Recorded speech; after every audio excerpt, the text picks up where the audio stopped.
중년이 되어 나이보다 젊어 보인다거나 동안이라는 말을 들으면 괜히 기분이 좋아질 겁니다.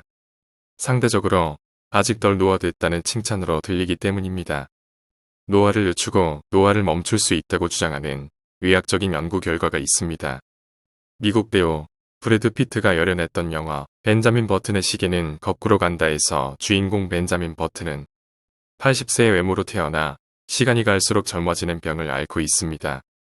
이 영화의 주인공처럼 생체 시계를 되갚는 것이 가능할 것이라는 것을 시사하는 두 권의 책이 그것입니다. 노화 관련된 베스트셀러인 이 두 권의 공통점이자 늙지 않는 비결의 핵심 한 가지를 소개하겠습니다.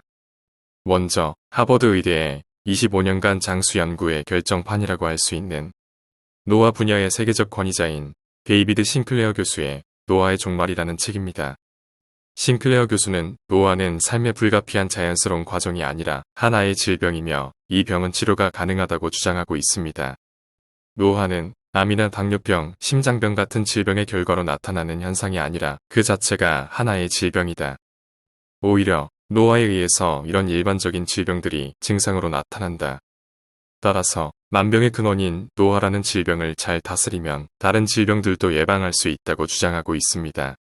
그리고 노화 예방 효과를 볼 수 있는 생활습관 바꾸기 방법으로는 적게 먹어라, 간헐적 단식 또는 주기적 단식, 땀을 흘려라, 몸을 차갑게 하라를 권하고 있습니다. 이들 방법은 몸에 약간의 스트레스를 가해 약한 역경 상태를 조성하면 신체의 생존회로가 작동하여 건강 유지와 노화 방지에 도움이 된다는 이론을 바탕으로 하고 있습니다. 또 한 권은 일본에서 베스트셀러가 되었던 내과 의사인 아오키 아츠키의 저서 공복 최고의 약에서는 공복으로 질병과 노화를 예방할 수 있다고 주장하고 있습니다. 이 두 사람이 공통적으로 제시하는 노화를 늦추고 젊고 건강하게 살 수 있는 방법은 무엇을 먹느냐가 아니라 어떤 식으로 먹느냐 하는 것입니다. 어떤 식으로 먹느냐에 대한 핵심 실천 방법 한 가지는 먹는 양을 줄이고 먹는 횟수를 줄이는 것, 주 1회라도 16시간의 간헐적 단식을 하는 것입니다. 여기에 대해 보다 세부적으로 설명해 보겠습니다. 포인트, 먹는 양을 줄이고 먹는 횟수를 줄이는 것. 식사는 건강을 유지하기 위해 몸에 필요한 영양소를 필요한 만큼 섭취하는 것입니다. 그러나 요즘은 과식의 시대에 살고 있어서 식사라는 원래의 목적에서 벗어난 결과를 얻게 되었습니다. 1일 3식이 몸에 좋다는 생각은 착각이었다고 공복 최고의 약의 저자는 주장하고 있습니다. 1일 3식이 건강에 좋다는 것은 성장기 아이들에겐 맞는 말이지만 성인이 된 다음에는 오히려 몸에 부담으로 작용되고 있습니다. 1일 3식 때문에 무의식적으로 과식하게 되고 특히 당질을 과다 섭취하게 됩니다. 당질의 과다 섭취는 다양한 질병의 원인이 되고 있습니다. 수많은 연구를 통해 칼로리 제한으로 먹는 양을 줄이고 먹는 횟수를 줄여 몸을 적당히 허기진 상태로 두는 것에 의해 장수 요소인 서투인이 활성화되어 생존회로를 작동시키는 것을 확인하게 되었습니다. 그 결과 몸의 일종의 비상사태가 선포되어 세포 방어 체계를 자극하고 생존을 도모하는 과정에서 면역 기능이 높아지고 병이나 신체의 퇴화를 막고 노화를 늦출 수가 있다는 것입니다. 즉, 먹는 양을 줄이고 먹는 횟수를 줄이는 것은 노화를 멈추게 하는 것만이 아니라 온갖 질병을 멀리하고 우리를 젊고 건강하게 해줍니다. 포인트 2. 주 1회라도 16시간의 간헐적 단식을 하는 것. 정상적으로 식사를 하다가 일정 기간 식사를 거르는 간헐적 단식은 적게 먹는 칼로리 제한과 비슷하거나 능가하는 효과가 있습니다.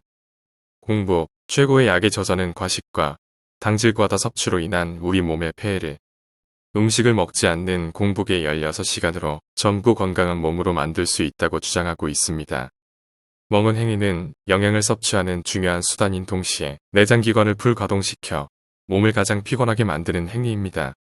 그로 인하여 우리의 몸은 영양을 충분히 흡수할 수 없게 되고 노폐물도 제대로 배출이 안 되게 됩니다.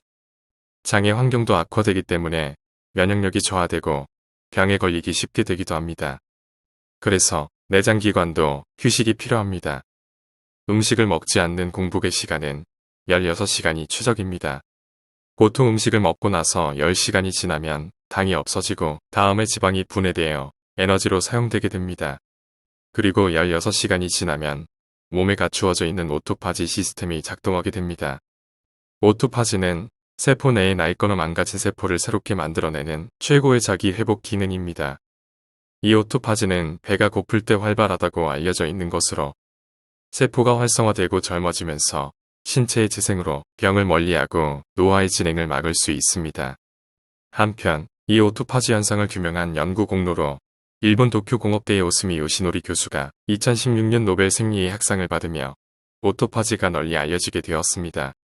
이렇게 공복은 최고의 약으로 불리며 체중이나 체지방의 감소, 당뇨병, 암, 심혈관 질환, 치매 등의 예방에도 효과가 있다는 것이 밝혀지고 있습니다. 간헐적 단식의 16시간이 길다고 생각하는 사람도 있을지 모르겠지만 잠자는 시간을 잘 활용하면 비교적 편하게 공복 시간을 실행할 수 있습니다. 수면 시간 8시간과 수면 전후 8시간을 공복으로 활용하면 됩니다. 예를 들어 8시간 잔다면 잠자는 시간 전후 8시간 동안은 음식을 먹지 않는 것으로 16시간을 단식할 수 있습니다. 주말을 이용해 아침 식사를 거르는 것만으로도 16시간의 공복 상태를 만들 수 있습니다. 일주일에 한 번이라도 공복의 시간을 만들면 내장을 쉬게 한다, 지방을 줄인다, 혈액 상태를 개선한다라고 하는 효과에 더하여 오토파지에 의한 세포의 재생으로 젊고 건강한 몸을 만들 수 있습니다. 이처럼 공복은 몸의 재생 효과를 기대할 수 있는 최고의 약인 것입니다. 먹는 양을 줄이고 먹는 횟수를 줄이는 것, 그리고 간헐적 단식은 지금 당장 누구라도 할 수 있는 노화를 예방함과 동시에 젊음과 동안을 유지할 수 있는 방법입니다. 먹는 양을 줄임으로써 돈도 적게 쓰게 되고 식자재를 사거나 요리하는 시간도 절약할 수 있고 건강하게 되어 일석삼조의 효과를 거둘 수 있습니다. 이를 통해 많은 병을 멀리하게 하고 건강하게 생활할 수 있도록 해보시면 어떨까요? 감사합니다. 원더풀 마인드였습니다.